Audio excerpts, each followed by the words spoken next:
agora eu recebo Jeová Mendes, um grande historiador natural de Itapiúna, no Ceará. É autor de 7 livros, há mais de 42 anos se dedica a pesquisas históricas sobre Deus e sobre a religião.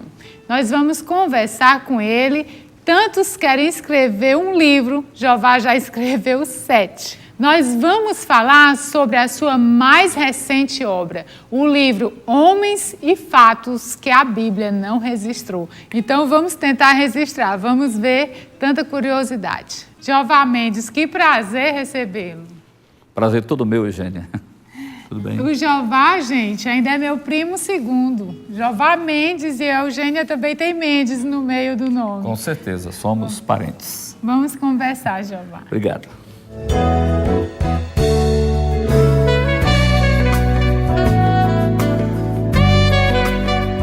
Jeová, como você se sente com mais este livro maravilhoso que você escreveu? Eugênia, é muito bem realizado, porque este é o meu 7º livro, Homens e Fatos, que a Bíblia não registrou, né? Lancei agora, dia 10 de outubro, na Rede Globo, e é um trabalho meu que traz muitas curiosidades da Bíblia e da história, né? Cite algumas das curiosidades. Por exemplo, fatos que a Bíblia não relata, mas são relatados no Quebra-Nagash, que é o chamado livro, significa Glória a Deus. É o livro sagrado dos Cópitas. Por exemplo, os Cópitas falam da relação que Salomão teve com a rainha de Sabá, Belquis, que eu narro nesse livro. A história registra que a rainha de Sabá admirava muito a sabedoria de Salomão e desejou conhecê-lo. Então ela se deslocou vários dias, levando muitos camelos, muitos presentes para Salomão. Chegando em Jerusalém, ela ficou no palácio de Salomão e teve um caso com Salomão. Gerou um filho chamado Menelik I, que é o pai dos Falaches, que são os judeus da Etiópia. Em 1985, Eugênio, não sei se você lembra, o Michael Jackson fez até um CD especial com muitos cantores, onde eles arrecadaram dinheiro para mandar comida para aqueles famintos da Etiópia. Então, Israel, naquele ano, fez uma mega operação, colocou vários aviões da Força Aérea de Israel para tirar todos os falaches da Etiópia e levá-los para Israel. Hoje eles vivem em Israel, o governo israelense dá toda a assistência educacional, dá emprego, dá tudo. Então, eu narro esse fato importantíssimo da relação de Salomão com a rainha de Sabá, Belquis, que gerou um filho chamado Menelik I. E está nesse livro aqui, Homens e Fatos que a Bíblia não registrou. Com certeza, é um livro bem interessante, como os outros, não é, meu amigo? Verdade. Jeová, e dos teus livros todos, 7, qual deles você tem preferência e qual deles te chamou mais, assim, o coração? O livro que maior sucesso da minha vida, ao longo desses anos que eu venho escrevendo, o livro de maior destaque foi Os 30 Papas que Envergonharam a Humanidade. Foi um livro que eu lancei em 1997, inclusive eu lancei até na Globo também, no programa do Jô, mas foi um livro que chamou muita atenção, porque naquela época, Eugênia, no Brasil, ninguém escrevia livros falando esse lado negro da igreja, o lado negro da igreja, né? Aquele período negro da igreja católica. E eu falei um pouco desses 30 papas que envergonharam a humanidade, porque nós tivemos 266 papas, com o atual, que é o cardeal Ratzinger, conhecido como Bento XVI. Então, desse universo de 266 pontífices, nós tivemos apenas 30 que realmente envergonharam a igreja católica. O resto eram homens equilibrados e sinceros. E o que a Bíblia, falando em papas e tudo, fala sobre a poligamia? Bom, a poligamia é uma tradição comum no mundo antigo. Até hoje, nos países muçulmanos, chamados países islâmicos, é comum a questão da poligamia. Por exemplo, entre os muçulmanos, o Alcorão dá respaldo às sunas e às hadiths, que são as regras do Alcorão, que o mais pobre, o mais miserável, pode ter 4 esposas. Por exemplo, o sultão de Bagdá, Mongut, no ano de 1650, da nossa era, ele chegou a possuir 9.000 esposas no harém. Suleimã, em 1686, Suleimã chegou a ter 5.300 esposas. Salomão, rei de Israel, filho de Davi, chegou a ter 1.000 esposas. 300 esposas e 700 concubinas e 300 esposas. Mas o cristianismo não aceita isso. Claro. Agora, quando veio Cristo, quando apareceu no Senado da Palestina, quando Jesus apareceu, Jesus bateu fortemente, e Jesus proibiu. Dentro do cristianismo não é permitido esse tal comportamento, né? E no caso de Adão e Eva, quantos filhos realmente eles tiveram? O Talmud, que é o livro sagrado dos judeus, fala, Eugênio, que foram 60 filhos, que foram 27 homens e 33 mulheres. O Talmud diz, o livro sagrado dos judeus, que todos os filhos de Adão, ao nascerem, eles eram gemelares, todos nasceram gêmeos, o menino, a menina, né? Por exemplo, as 5 primeiras filhas de Adão são narradas, elas são citadas, são mencionadas no Talmud, que é a primeira, Lilith, que foi a mulher de Caim, Lilith, Luluva, Aclia, Selimate e Lebuda. Lebuda é chamada Bela. Então, eu falei isso até no programa do jogo, que muita gente pensa que a divergência da morte de Caim, a morte de Abel, em decorrência da violência de Caim, foi por causa da inveja. Tudo bem, foi um dos fatores, mas o Talmud fala que Adão chamou Caim e disse, olha Caim, você vai casar com Selimate, que nasceu com Abel, e Abel vai casar com Lilith, que nasceu com você. Ele disse, o meu irmão casa com a irmã dele, eu caso com a minha irmã. Então houve essa divergência de mulheres. Então daí foi que aconteceu o assassinato de Abel. Tinha também questões familiares, mas o Talmud fala, inclusive, Eugênio, que foram 60 filhos, inclusive o túmulo de Adão e Eva está lá em Israel, está em Hebron, na caverna de Maquipela, onde está sepultado Adão, Eva, está também os patriarcas Abraão, Isaac e Jacó, está Sara, Raquel, Leia, está José, Efraim e Manassés. Estão todos sepultados lá em Hebron, na Cisjordânia. No caso do paraíso, né, do jardim do Éden, onde vivia Adão e Eva, ainda existe? Onde está localizado? Existe uma região próxima à Turquia, já na fronteira do Iraque com a Turquia, um lugar chamado Lago Van, próximo ao Lago Van.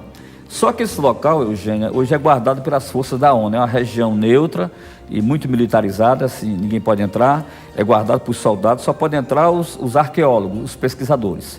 Esse local onde era o antigo Jardim do Éden, hoje é um sítio arqueológico, só entra os arqueólogos para fazer escavações, e mais ninguém. Então o local é guardado e preservado pelas forças da ONU. Né? É verdade que acharam também vestígios da Arca de Noé? Não, a Arca de Noé, todo mundo que vai à Turquia, porque a Arca de Noé ela ficou sobre o Monte Ararat, né? Que tem uma altitude de 5.537 metros, que fica realmente no Monte Ararat. Essa região, Eugênia, até 1973 pertencia à Armênia, mas a Turquia anexou essa região, hoje pertence à Turquia. Então você sobe até 2.000 e poucos metros, daí para frente tem dificuldade de respirar. Os turistas que visitam aquela região, eles olham através de um binóculo e você vê exatamente no cima do pináculo da montanha, você vê os restos de um barco que a tradição diz que realmente são os restos da Arca de Noé.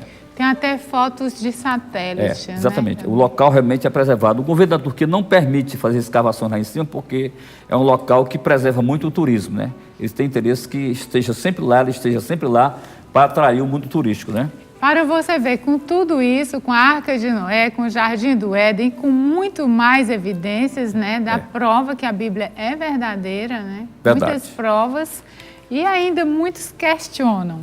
E a verdade sobre o fruto proibido, que Adão e Eva comeram o fruto proibido, e isso gerou toda essa consequência, realmente foi por causa do fruto? Muita gente fala, as pessoas que não têm muito conhecimento, elas especulam muito, falam que negócio da maçã. Na verdade, nunca houve negócio de maçã.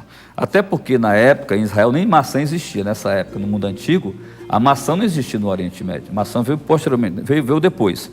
Na realidade, os judeus afirmam, Eugênio, que foi uma fruta, que hoje essa fruta, ela é muito cultivada em Israel, ela tem um formato de um coração, acaba assim, mas tem o formato de um coração. Ela é muito cara, essa fruta, chamada etrog, que é chamada a fruta do bem e do mal.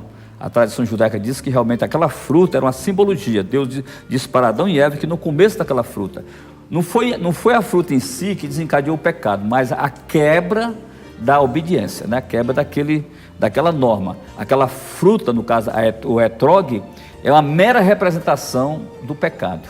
E também do coração, Do coração, né? Ela tem o formato do coração, né?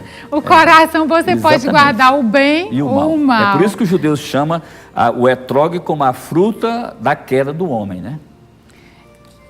Deus aparecia às pessoas sempre em forma de fogo.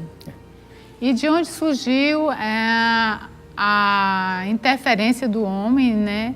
Para sempre representar, tentar achar Deus de outras maneiras. O homem, desde o primórdio da humanidade, que o homem procura, porque até hoje ninguém viu Deus. O próprio Moisés pediu para que Deus lhe desse o privilégio de ele vê-lo.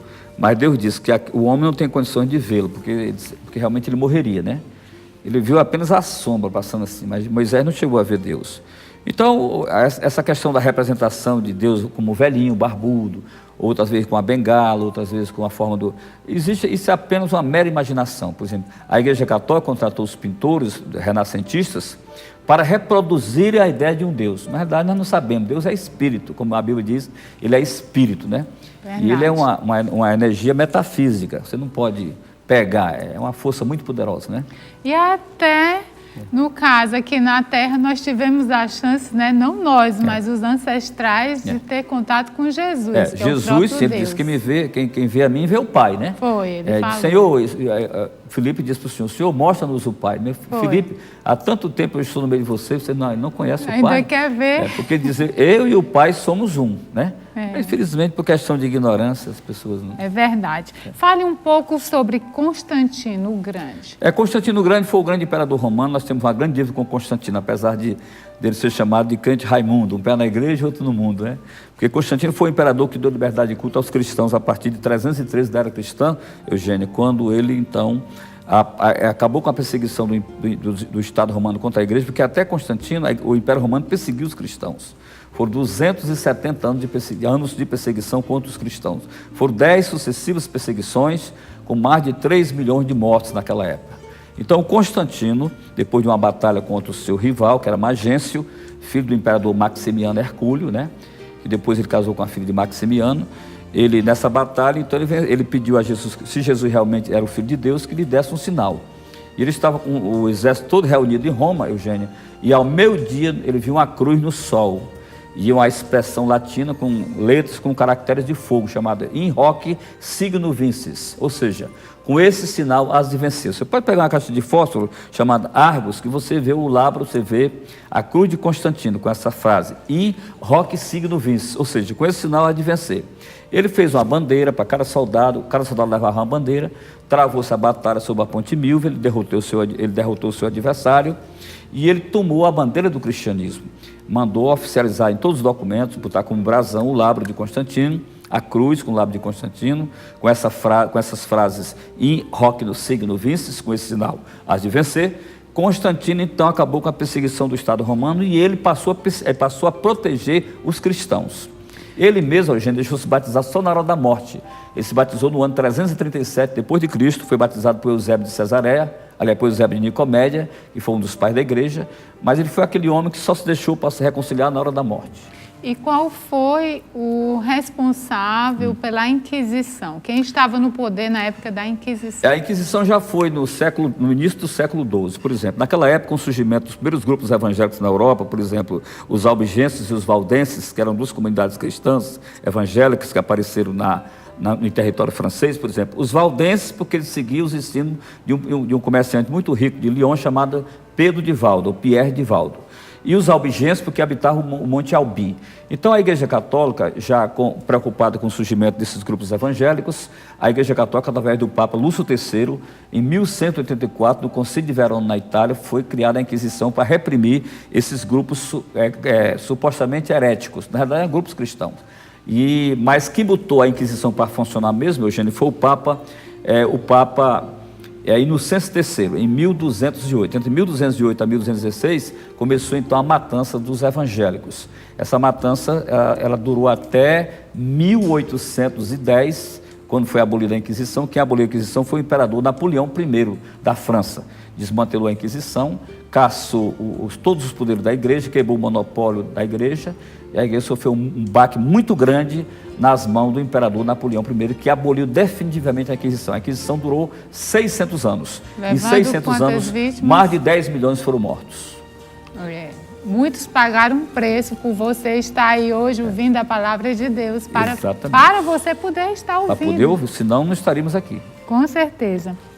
E muitos põem em dúvida a legitimidade da palavra de Deus, da Bíblia. Toda a Bíblia é inspirada por Deus, com certeza. Explique um pouco sobre isso. A Bíblia é um livro sagrado, um livro inspirado por Deus. Por exemplo, hoje nós temos no mundo, Eugênia, 2 bilhões de seguidores de Cristo. Embora uns seguindo, outros não, mas de qualquer maneira professam o nome de Jesus. O cristianismo é a maior religião do mundo. Agora, em 2020, para a nossa tristeza, o cristianismo vai ser suplantado pelo islamismo. O islamismo vai ser a maior religião daqui a 8 anos. Quer dizer, vai ter mais seguidores do profeta Maomé, a partir de 2020, do que de Jesus. Por quê? Devido ao nosso mau comportamento, as atitudes negativas dos chamados supostos cristãos, o cristianismo, devido a esses líderes religiosos que usam o cristianismo para ganhar dinheiro, e vai quebrando um pouco a credibilidade. Não é Jesus e nem os livros sagrados, a palavra de Deus, porque ela continua viva e eficiente. Infelizmente, quem está... Quebra até a essência de Deus, porque a essência de Deus não foi a riqueza, exatamente. A essência de Deus é, em primeiro lugar, o amor, a confiança, a honestidade, a justiça. A essência de Deus, o dinheiro, eu acho que estava em último lugar, para você não passar necessidades, para ajudar o próximo, mas não para se engrandecer. Quer dizer, não é a base do cristianismo, não é isso. Eles estão invertendo os valores. Acontece que, voltando aos livros sagrados, Constantino convocou o Concílio de Nicéia, em 325 depois de Cristo, para debater essas questões concernentes a Jesus. Porque um achava que Jesus não era o Filho de Deus, outros achavam que era, com aquela coisa. Então, Constantino convocou um concílio, esse concílio durou 6 meses, com a presença de 318 bispos, que se reuniram em Nicéia, na Turquia. E lá, um dos pais da igreja, chamado Alexandre de Alexandria, aliás, Atanásio de Alexandria, apresentou um projeto onde ele apresentava o credo trinitariano, Pai, Filho e Espírito Santo. Pela primeira vez se adotou o credo trinitariano, que já era baseado nos estudos de um padre católico chamado Tertuliano de Cartago, que em 196 depois de Cristo, ele lançou pela primeira vez os fundamentos da Trindade, onde ele dizia que existia 3 pessoas na sua pessoa. Esses ensinos de Tertuliano de Cartago foram então incorporados, inseridos dentro da reforma eclesiástica, que foi encabeçada pelo imperador Constantino, e nessa reforma, durante 6 meses, ninguém chegava a um acordo, porque os pais da igreja não se entendiam. Um dizia que o Cristo era apenas, a mente de Cristo que era divina, ele era um homem como qualquer outro dizia que Jesus era divino a mente e o corpo, e ficou aquela divergência. Finalmente, Eugênia, no dia 13 de junho de 325 depois de Cristo, Constantino esteve na última sessão. E ele puxou a espada, botou em cima da mesa e disse: hoje eu quero a decisão, porque não é possível, depois de 6 meses não se chega ao entendimento. Eu gostaria que vocês aprovassem o credo trinitariano apresentado por Atanásio de Alexandria, onde existe 3 pessoas na sua pessoa, Pai, Filho e Espírito Santo. Quem discordar de mim nessa noite, eu corto a cabeça. Vamos para a votação agora. Quem acha que Jesus é Deus? Então, na votação, 217 votos votaram a favor de que Jesus era Deus, e 3 bispos votaram contra. Os 3 que votaram contra, Constantino mandou executá-los na mesma noite. Então, foi a partir daí do concílio de Nicéia que eles então aprovaram que Jesus era Deus. E agora, ele disse, na mesma noite, agora traga os livros. Aí trouxeram os 346 rolos de pergaminho, rolos de couro, que eram 346 livros. Se a Bíblia não tivesse passado por esse rigor, hoje a nossa Bíblia seria composta por 346 livros. Então, 280 livros ficaram fora e 66 foram aprovados pelos pais da igreja. Todos acreditam, Eugênio, que, indubitavelmente, a luz divina estava ali naqueles homens para escolher os livros sagrados. Com certeza. E Deus também fortifica isso na palavra dele, porque ele diz, eu velo para minha palavra se cumprir. Exatamente. É um livro sagrado e é um livro incontestável. E no caso do Santo Graal, existiu o Santo Graal mesmo? Não, o Santo Graal significa o sangue real, né? Em latim, né? Santo Graal, sangue real.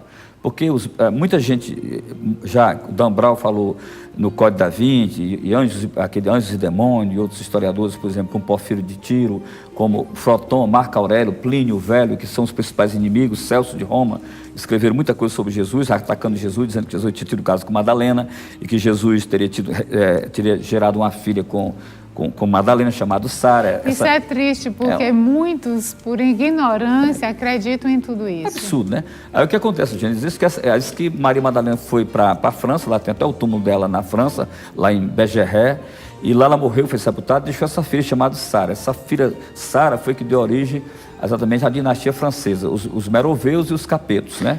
É um absurdo, uma um coisa absurdo. puramente imaginativa, que não tem nada a ver. Principalmente que Maria Madalena era tida até como uma antiga prostituta, quer dizer, teve tantos homens na vida e a filha que teve foi de Jesus. Não passa de uma baboseira, não passa de uma baboseira para vender livros. É verdade. E, Jeová Mendes, existe alguma consideração final que você queira fazer? Gente, só dizer que estou muito satisfeito e gostaria de que em outras ocasiões vir aqui repetir essa entrevista, trazendo o restante dos meus livros, que hoje eu não os trouxe, né? E abordarmos assuntos realmente, talvez, de mais importância do que esse dessa tarde, né? Com certeza. Muito obrigado pela presença. Obrigado, gente. Estou sempre à sua disposição.